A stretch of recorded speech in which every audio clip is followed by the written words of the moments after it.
मतलब उनका जो नॉलेज है रवि रोशन सर हर एक डेली क्लास बच्चों को उड़ान दो मंजिलें खुद ब खुद मिल जाती है। नमस्कार, आप देख रहे हैं राणा जनसंवाद। इस समय बेगूसराय के प्रतिष्ठित कोचिंग संस्थान करियर लॉन्चिंग में हमारी उपस्थिति है। हमारे साथ केमिस्ट्री गुरु के नाम से बेगूसराय में विख्यात रवि रोशन सर हैं। इनके कोचिंग का दो छात्र चिक्कू और राहुल गेट परीक्षा में पूरे भारत में अपनी परचम को लहराया है। जहां चिक्कू पूरे भारत में 43वें स्थान को प्राप्त किया है, वहीं राहुल पूरे भारत में 87वें स्थान को प्राप्त किया है। 100 के अंदर अपना जगह बनाना अपने आप में समझ सकते हैं कि कितनी बड़ी मेहनत उन्होंने की होगी। सबसे पहले इस उपलब्धि के लिए हम अपने चैनल की तरफ से सर को धन्यवाद देते हैं। हार्दिक बधाई सर। आपका भी सर बहुत बहुत आभार कि आप इस खास मौके पर हमारी संस्था में समय निकाल के आए हैं, इसके लिए आपको थैंक यू। वो कौन सा मूल मंत्र सर बच्चे को दिए जो आपका बच्चा शायद पूरे देश में एक टॉप 100 टॉप 10 गिना जाता है, टॉप 100 भी गिना जाता है सर, बड़ा एग्जाम है, उसमें अपना स्थान प्राप्त किया? सर देखिए, मैं अभी पिछले, जैसा कि आप सभी लोग जानते हैं कि 17-18 साल से इस पेशे में हूँ, तो मैं खुद भी ईमानदारी से मेहनत करने का प्रयास करता हूँ और बाकी मैं अपने सारे छात्र छात्राओं को यही बताता हूँ कि देखिए 11-12 जिंदगी का मुख्य आधार होता है। इसमें अगर बच्चों को प्रॉपर तरीके से उनका सिलेबस मजबूत किया जाए, उनको एक बुक पढ़ने की आदत डाली जाए, उनको अपने लक्ष्यों के लिए प्रेरित किया जाए, तो उसका बीजारोपण कहीं ना कहीं इंटरमीडिएट के दौरान ही होता है।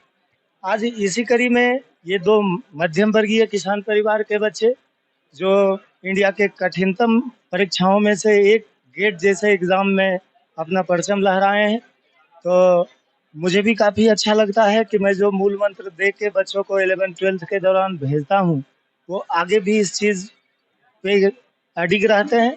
और उससे बड़ी बात होती है कि वो इस सफलता और असफलता हर एक अपने जीवन के उतार चढ़ाव के दौरान आज भी मेरे से जुड़े रहते हैं। ये मेरी मतलब सबसे बड़ी उपलब्धि है, जो कहीं ना कहीं मुझे और बेहतर करने के लिए हमेशा उत्साहित करता है।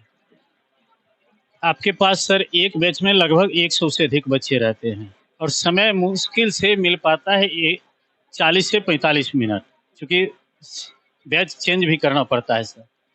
वो 40 मिनट का समय और 100 बच्चे अगर एवरेज जोड़ा जाए तो 1 सेकंड भी एक बच्चे पर 1 मिनट भी एक बच्चे पर नहीं दे पाते हैं। और आज का बच्चा जो हमारे सामाजिक माहौल में पल रहा है, जो लगभग अधिकांश समय मोबाइल पर खेल में बिता रहा है, पढ़ाई पर कम बिताता है, उस दोनों बच्चे में कौन सी खासियत थी सर, ये बताइए। देखिए, इसमें चिक्कू और राहुल जो हैं, ये 2015 बैच के इंटरमीडिएट पास आउट हैं। चिक्कू खुद भी जब 10वीं करके आए थे तो वो विज्ञान में जिला टॉपर थे, मैथ में जिला टॉपर थे और फिर इंटरमीडिएट में भी उन्होंने जिला में पहला स्थान प्राप्त किया था। रही बात की बैच में जो 100 बच्चे होते हैं सर, तो इन बच्चों में चूंकि एक मैच्योरिटी होती है, मैं अपने क्लासेस में स्टार्टिंग 3 से 4 मिनट में लास्ट क्लास का उनको समरी बताता हूँ। फिर मुझे आज के लिए जो उनको टॉपिक्स पढ़ाना है, जो थ्योरी पढ़ाना है या रिलेटेड एग्जाम्पल देना है, वो देते हुए कल उनको घर से क्या पढ़ के आना है और रिवाइज करके आना है, तो थ्योरी में मैं पॉइंट बता देता हूँ कि बाबू कल ये बुक से देख के आइए।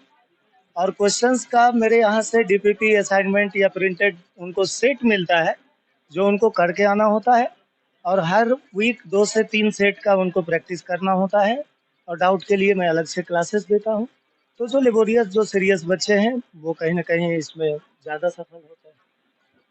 बता दें दर्शकों की आज इसी करियर लॉन्चिंग कोचिंग संस्था में उस दो छात्र चिक्कू और राहुल को स्थानीय सांसद सह केंद्रीय मंत्री गिरिराज सिंह के हाथों सम्मानित भी किया गया। उस उपलब्धि के लिए, बेगूसराय के उस बेटे की उपलब्धि के लिए। और इस अवसर पर भारतीय जनता पार्टी युवा विंग के द्वारा इन नवनिहाल छात्रों के बीच जो पहली बार अब लोकसभा और विधानसभा का मतदान करेंगे 2024-25 में, उसके लिए एक नव मतदाता सम्मेलन का भी आयोजन किया गया था। सर, उसका उद्देश्य क्या था? अभी जो देखिए जो भी बच्चे यहाँ उपस्थित हैं, ये कहीं ना कहीं अगले 2 वर्ष में मतदाता बनेंगे। तो जो भारतीय जनता पार्टी की इकाई है युवा मोर्चा, उन लोगों का एक अवेयरनेस प्रोग्राम था कि बच्चे अभी से ही अपने करियर के प्रति, अपने पढ़ाई के प्रति, साथ साथ अपने समाज के प्रति जागरूक हों। को मोटिवेट करने के लिए ये प्रोग्राम रखा गया था और अपने कोचिंग को चुना गया। तो मैंने भी कहा कि मुझसे भी जो हो सकता है, ताकि कल के भविष्य में ये बच्चे अपने बुद्धि विवेक से सही निर्णय लेते हुए, चाहे वो राज्य सरकार हो या केंद्र सरकार हो, उनके योजनाओं का जो क्रियान्वयन वास्तविक रूप में हो रहा है, उसको सोचते हुए अभी से ही वो जुड़ सके सामाजिक मुख्य धारा में। तो इसी के लिए ये प्रोग्राम आज आयोजित। कितना सफल रहा था सर? बहुत अच्छा, बच्चों का बहुत ज़्यादा हमेशा तो मेरे ऊपर रहता ही है जुड़ाव, लेकिन आज इस भयंकर गर्मी में भी आप देखें कि लगभग 700 बच्चे यहाँ उपस्थित रहे और सुबह 9 बजे से लेके अभी 1 बजने को है, 4 घंटे इस तपिश में वो इंतज़ार करते रहे। उन्होंने हर वक्ताओं को अच्छे से सुना, उनके मन में जो सवाल थे उन सवालों को रखा, तो काफ़ी अच्छा रहा। अगर आप शिक्षा को व्यावसायिक दृष्टिकोण से देखते हैं और उसके रूप में बदलते हैं, तो समाज का नजरिया भी थोड़ा बदल जाता है आपके तरफ। ऐसे स्थिति में आपके यहाँ गरीब परिवार से लेकर के मध्यम वर्गीय परिवार तक के बच्चे आते हैं सर। कुछ हमारे दर्शक ऐसे भी होंगे जिनको ये लगता है कि रवि रोशन सर पढ़ाते हैं, फी उनका इतना है, हम कैसे वहाँ तक पहुँच पाए। उनके पास नॉलेज है सर, वो पढ़ना चाह रहे हैं, लेकिन सामाजिक स्तर जो है, आर्थिक स्तर, उसमें वो पिछड़ जाते हैं। तो ऐसे बच्चों के लिए क्या मैसेज है? देखिए, जहाँ तक व्यवसायिक किसी भी कार्य की बात है सर, मैं प्रोफेशनल टीचर हूँ। मेरे जैसे और भी लगभग 400 से 500 प्रोफेशनल टीचर हैं बेगूसराय के विभिन्न जगहों में, शहरी क्षेत्रों में, ग्रामीण क्षेत्रों में। तो जिन बच्चों को कहीं भी आर्थिक परेशानी है, चाहे वो गांव में रहते हैं या शहर में रहते हैं, प्रोफेशनल होना कहीं से बुरा नहीं है, बट मैं पिछले 17 साल से हमेशा जो ज़रूरतमंद बच्चे होते हैं, जो अभावग्रस्त होते हैं, जिनके माता पिता या दोनों नहीं हो, उन लोगों के लिए हमेशा से मैं फ्री में शिक्षा का ऑप्शन रखता हूँ। अदरवाइज जो एक न्यूनतम राशि वो दे सकते हैं, उनके लिए कोई तय फी नहीं है कि साल में 4,000 है तो आपको 4,000 ही देना है। गुरु दक्षिणा के रूप में वो 500 भी दे सकते हैं, 1,000 भी दे सकते हैं। साथ ही में उन लोगों के लिए अलग से बुक या अदर भी कोचिंग में उनको कहीं पेमेंट में मदद करनी हो, रूम रेंट में हो, तो वो सब भी सहयोग हम लोग करते रहते हैं। यूँ कहा जाए कि शिक्षण कार्य के साथ साथ समाज सेवा भी कर लेते ये हैं। मेरा नैतिक जवाबदेही है सर। मैं भी इसी समाज से पला बढ़ा हूँ।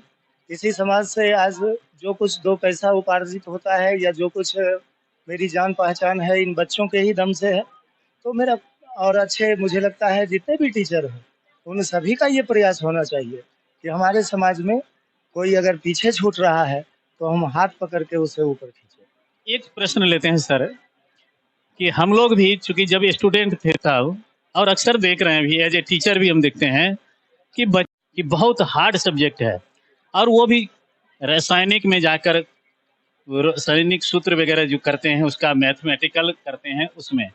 तो ऐसे बच्चे जो ये पहले सोच लेते हैं केमिस्ट्री साइंस का सबसे हार्ड सब्जेक्ट है, ऐसे बच्चे के लिए क्या मैसेज है? देखिए, सबसे पहले तो जो भी साइंस के स्टूडेंट हैं उन्हें एक सच्चाई समझना पड़ेगा कि जो 9th-10th में आपकी चीज़ें हैं, वही डिटेल होके 11th-12th में आती है। उसका रूप परिवर्तित होता है, जो भी सिंबल है, जो भी फॉर्मूला है, उसको आप धीरे-धीरे ध्यान में रखिए और उसका सबसे वास्तविकता में अगर देखा जाए, तो बच्चे लिखने से भागते हैं। मैं उन लोगों को एक ही गुरु मंत्र दूँगा, जो भी बच्चे जीवन में केमिस्ट्री को बोझिल मानते हैं, उन्हें केमिस्ट्री समझ में नहीं आती है, वो 4 से 5 पेज डेली लिखा करें। हमारे शरीर में 2 तरह का पाचन है, एक जो हम आप भोजन खाते हैं वो पेट में पचता है, और जो कुछ किसी भी टीचर से पढ़ते हैं, बुक से पढ़ते हैं, सोचते समझते हैं, उसका पाचन दिमाग में होता है। तो दिमागी पाचन तंत्र को मजबूत करने का मेरे नज़रों में सबसे बेहतरीन माध्यम है कि चीज़ों को रटने से ज़्यादा समझने पे और उससे भी ज़्यादा आप लिखने पे जोर दो। बेसिक चीज़ों को आप स्ट्रॉन्ग करिए और आपको केमिस्ट्री को अच्छे से समझने के लिए या किसी भी सब्जेक्ट के लिए बेसिक स्ट्रॉन्ग रखना पड़ेगा, पहली चीज़ है। दूसरी चीज़ है कि जो केमिस्ट्री के टॉपिक्स होते हैं, इनका संबंध होता है basic physics, basic mathematics, even एक थोड़ा बहुत बायो का भी पोर्शन आता है। तो इसको एक इंटरेस्ट जगा के एक भूख होनी चाहिए, एक ललक होनी चाहिए कि मुझे इसको सीखना है। उसके अंदर भूख जगनी चाहिए कि हाँ, कहीं न कहीं बच्चे अगर सीखने का प्रयास करेंगे और 5 से 7 पेज डेली लिखेंगे, तो चीज़ें आसान होती चली जाएगी। हाँ, थोड़ा टाइम लगता है। साथ जो इसी करियर लॉन्चिंग में इस बार 11-12 की पढ़ाई कर रहे हैं, रवि रोशन सर का वह मूल मंत्र क्या है? और यहाँ आई हो तो वो जो पढ़ाते हैं उनके पढ़ाने की शैली क्या है? क्या समझ पाती हो या नहीं? उनके पढ़ने का यहाँ के टीचर से कुछ अलग ही शैली है। वो हर एक बातों में बच्चों को समझा देते हैं, हर एक एग्जाम्पल अलग से देते हैं ताकि बच्चा जो है ना कोई भी टॉपिक को अलग से समझ जाता है। रवि रोशन सर हर एक डेली क्लास बच्चों को मोटिवेट करते हैं, पढ़ो डेली बुक के पढ़ कर आओ ताकि जो भी पीछे छूट गया है कोई भी क्रॉस क्वेश्चन, हर एक इंस्टीट्यूट में क्रॉस क्वेश्चन पूछने का मौका नहीं दिया, लेकिन ये बेगूसराय का एक ऐसा इंस्टीट्यूट है जहाँ हर एक कोई भी क्वेश्चन आप खड़ा होकर पूछ सकते हैं, उसका आंसर आपको सर के अनुसार से मिलेगा। और मतलब यहाँ की बहुत सारे ऐसे इंस्टीट्यूट है जहाँ पे नए क्रॉस क्वेश्चन पूछ सकते हैं, नए क्वेश्चन से सिर्फ आया सर पढ़ाए और गए, ऐसा नहीं है। यहाँ पर अलग से भी जो भी प्रॉब्लम है, जो डाउट्स है सर करवाते हैं। हम चाहते हैं कि आप यहाँ आकर पढ़िए ताकि आपको बहुत इस कोचिंग में पढ़ रही हो इसलिए इस तरह बोल रही हो या सच्चाई बोल रही हो? सच्चाई बता रहे हैं। ये हम यहाँ मेरा यहाँ 1.5 साल होने वाला है, 11 पढ़े और 12 पढ़।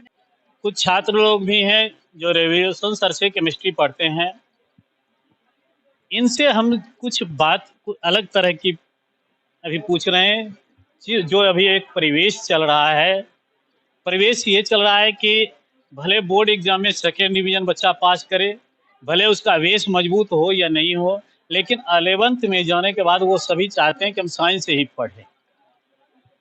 क्या सही बात है या गलत? सही बात है। सही बात है। आप भी साइंस लेकर पढ़ रहे हैं, क्या कारण रहा कि आर्ट आप नहीं चुने?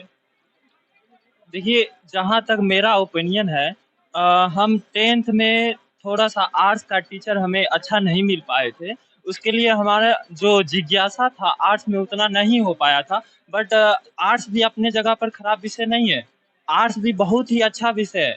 जैसे कि हिस्ट्री देखे, ज्योग्राफी देखी, बहुत ही गजब विषय। बस हमको 10th में टीचर अच्छा नहीं मिल पाए थे, इसलिए मेरा जो जिज्ञासा था आर्ट्स में थोड़ा सा डाउन रहा।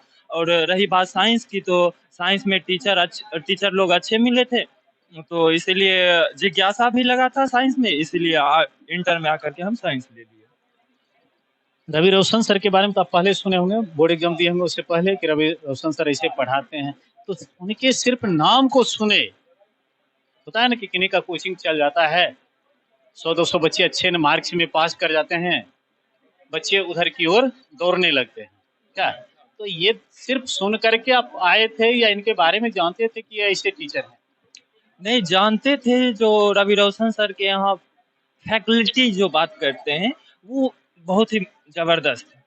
रवि रोशन सर की क्लास में डिसिप्लिन सबसे ज़बरदस्त रहता।